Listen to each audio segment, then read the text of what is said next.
इतिहास की सबसे बड़ी समुद्र में तेल रिसाव की घटना 2010 में अमेरिका के लुइसियाना नामक स्टेट के मेक्सिको की खाड़ी में हुई थी। अमेरिका की एक बड़ी तेल कंपनी जिसे BP यानी कि ब्रिटिश पेट्रोलियम के नाम से जाना जाता है। BP कंपनी की शुरुआत 1909 में लंदन में हुई थी। यह जमीन से पेट्रोलियम, कच्चा तेल और गैस आदि निकालने का काम करती है। सन 2010 में मेक्सिको की खाड़ी से 66 किलोमीटर दूर समुद्र में मेकोंडो नाम के एक कुएं से तेल निकालने का काम चल रहा था, लेकिन 20 अप्रैल 2010 को शाम को लगभग 7:45 पर मेकोंडा कुएं में प्रेशर के कारण एक बहुत बड़ा विस्फोट हो गया और कुएं से तेल रिसाव होने लगा था।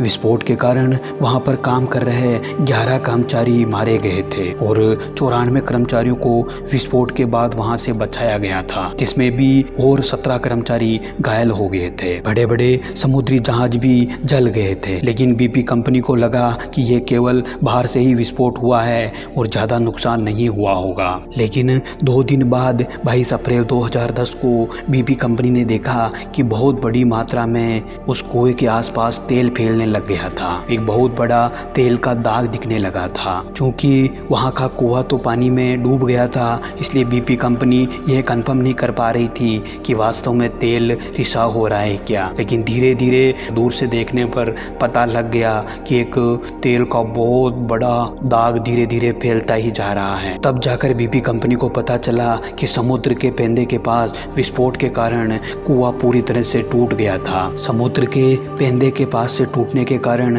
तेल कुएं से लगातार निकल रहा था। ये तेल इतनी ज्यादा मात्रा में निकल रहा था कि कुछ ही दिनों में वहां के आसपास के समुद्री सतह पर केवल तेल ही तेल दिखने लग गया था। BP कंपनी के अनुसार प्रतिदिन लगभग 3000 से 5000 बैरल तेल निकल रहा था। जैसे कि एक बैरल में 159 लीटर होता है और अगर 4000 बैरल प्रतिदिन भी मानकर चले तो भी एक दिन में लगभग 63,600 लीटर तेल रिसाव हो रहा था। BP कंपनी ने इसे रोकने के लिए बहुत सारी कोशिशें की, लेकिन 87 दिनों तक समुद्र में यह तेल रिसाव होता ही रहा। इतना ज्यादा तेल समुद्र के अंदर से रिसाव हुआ, यह इतिहास की सबसे बड़ी समुद्र में तेल रिसाव की घटना बन गई। यह रिसाव समुद्र में डीप में होने के कारण इसे डीप वाटर होराइजन तेल रिसाव के नाम से जाना जाने लगा। रिसाव के 87 दिनों के बाद 15 जुलाई 2010 को BP कंपनी ने उस कुएं को सील करवा दिया, लेकिन तब तक बहुत ज्यादा मात्रा में तेल रिसाव हो चुका था। जल्द ही फैलते हुए तेल ने समुद्र के किनारों को दूषित करना शुरू कर दिया था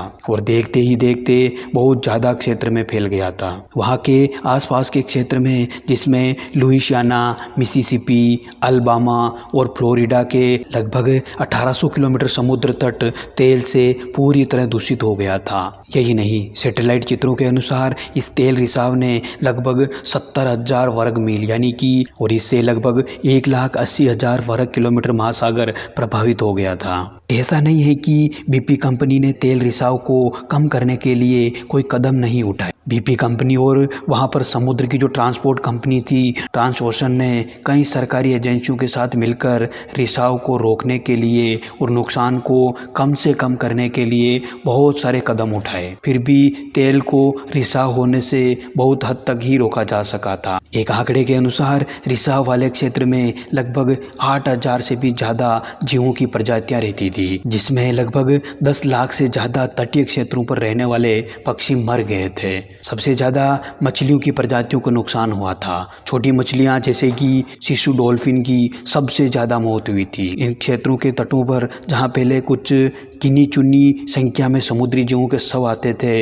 लेकिन रिसाव के बाद इन समुद्री तटों पर 10 गुना से भी ज्यादा शव आने लगे थे। तेल रिसाव की इस घटना के बाद सरकार ने आसपास के सारे तटीय कस्बों में समुद्र में किसी भी प्रकार के जीवों के शिकार पर रोक लगा दी। इससे वहां के लोकल लोगों की आजीविका पर बहुत बुरा असर पड़ा था। केवल मेक्सिको की खाड़ी में ही अप्रैल 2010 से लेकर 2013 तक मछली पालन का कारोबार बंद होने की वजह से लगभग $247 मिलियन का नुकसान हुआ था। यही नहीं, इन क्षेत्रों के लगभग 4 लाख लोग सीधे तौर पर अपनी आजीविका और रोजी रोटी का साधन खो चुके थे। फ्लोरिडा यूनिवर्सिटी की एक रिपोर्ट के अनुसार मेक्सिको की खाड़ी में तेल रिसाव से पहले 0.1% 1% मछलियों के शरीर में घाव थे। लेकिन तेल रिसाव के बाद धीरे धीरे ये आंकड़ा बढ़ता गया और कुछ ही दिनों में लगभग 50% से ज़्यादा मछलियों के शरीर पर घाव आने लग गए थे। एक रिसर्च के अनुसार जितने स्तनधारी जीव इस रिसाव में मरे थे उनमें से मात्र 5% के ही शव बाहर तट पर आए थे, बाकी का अभी तक पता नहीं चला था। चलिए अब बात करते हैं कि इस तेल रिसाव को रोकने के लिए क्या क्या उपाय किए गए थे। BP कंपनी ने अप्रैल 2010 में इस घटना के लगभग 87 दिनों के बाद उस कुएं को अच्छे से पैक करवा दिया था, लेकिन तब तक जो तेल रिसाव हो चुका था उसे रोकने के लिए बहुत सारी कोशिशें की गई थी। BP कंपनी ने समुद्र में सतह पर तैर रहे तेल में आग लगा दी थी और कंपनी का मानना था कि इससे लगभग 5% रिसाव हुआ तेल जलकर खत्म हो गया था। इसके बाद कंपनी ने तटीय क्षेत्रों की सुरक्षा के लिए बूम तैयार की थी। ये एक तरह की मजबूत दीवार थी जिसमें समुद्री सतही तेल को किनारों पर जाने से रोकना था और उस समय बहुत सारे संगठनों ने मिलकर BP कंपनी का साथ भी दिया था। लगभग 40,000 से ज़्यादा लोगों और 5,000 से ज़्यादा जहाज़ों को इस काम में लगाया गया था। इसमें अमेरिकी सरकार ने भी BP कंपनी की मदद की थी। अमेरिकी सरकार ने कोरोक्सिट तेल का छिड़काव हवाई यात्रा से बहुत बड़ी मात्रा में करवाया था।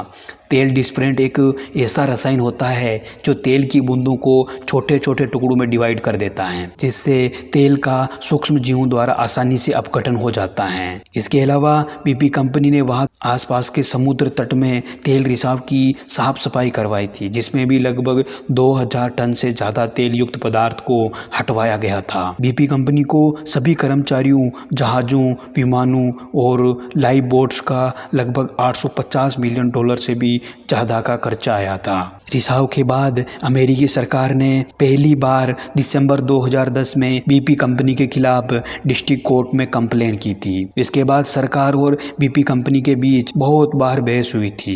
कई बार तो BP कंपनी ने कहा कि सरकार लगातार गलत आंकड़े बता रही है, जबकि हम लगातार इस पर काम कर रहे हैं। अमेरिकी सरकार अलग अलग तरीकों से अरबों डॉलर का कंपनी पर जुर्माना लगाया था और चूंकि BP कंपनी की गलती थी तो BP कंपनी ने गलती मानी और सारे जुर्माने लगातार स्वीकार भी किए थे। उस समय के तत्कालीन राष्ट्रपति बराक ओबामा ने BP कंपनी को फटकार लगाते हुए कहा था कि यह तेल रिसाव की घटना अमेरिका के इतिहास की सबसे बड़ी प्राकृतिक आपदाओं में से एक है। किसी भी प्रकार की गलती ना हो, हम तब तक लड़ते रहेंगे जब तक कि इसे कंट्रोल नहीं कर लेते और BP कंपनी से सारे नुकसान की भरपाई भी करवाएंगे। इन सारी घटनाओं के कारण BP कंपनी के खिलाफ अमेरिका में लोग विरोध प्रदर्शन करने लग गए थे और कंपनी के तेल की बिक्री में भी लगभग 40 से 50% तक की गिरावट आ गई थी। इस रिसाव की घटना के बाद अमेरिकी सरकार ने BP कंपनी पर जितने भी जुर्माने डाले थे, सरकार की तरफ जितने भी खर्चे हुए थे, वो सारे BP कंपनी ने स्वीकार किए और उनकी भरपाई की। वर्ष 2013 के बाद कई बार बहुत सारे विशेषज्ञों ने दावा किया कि तेल रिसाव बाद में भी हो रहा था, लेकिन इसकी मात्रा बहुत कम होने के कारण इस पर ध्यान नहीं दिया गया था। और ये एक फैक्ट था कि इतनी सारी कोशिशों के बाद भी इस इतने बड़े तेल रिसाव में लगभग 25% तेल ही इंसान की कोशिशों से साफ हुआ था। बाकी का 75% तेल पर्यावरण ने ही साफ किया था। इस रिसाव के बाद से लेकर आज तक भी आसपास समुद्र तटों पर कई प्रकार की बीमारियां होती रहती हैं, लेकिन आज हम सबके सामने ये एक चुनौती है कि क्या ऐसी घटना अगर दोबारा हो जाए तो क्या दुनिया भर में तेल कंपनियां इसका समाधान कर पाएगी या फिर इसी प्रकार की एक बार और घटना रिपीट हो जाएगी। आपको क्या लगता है कि तेल कंपनियां इसका समाधान निकाल पाएगी? हमें कमेंट करके जरूर बताइएगा। इस वीडियो में बस इतना ही। उम्मीद है ये वीडियो आपको पसंद आया होगा। इसी प्रकार के और पावरफुल इंसिडेंट के लिए चैनल को सब्सक्राइब कर दीजिएगा ताकि लेटेस्ट अपडेट मिस ना हो। मैं मिलूंगा इसी प्रकार के एक और नए वीडियो में।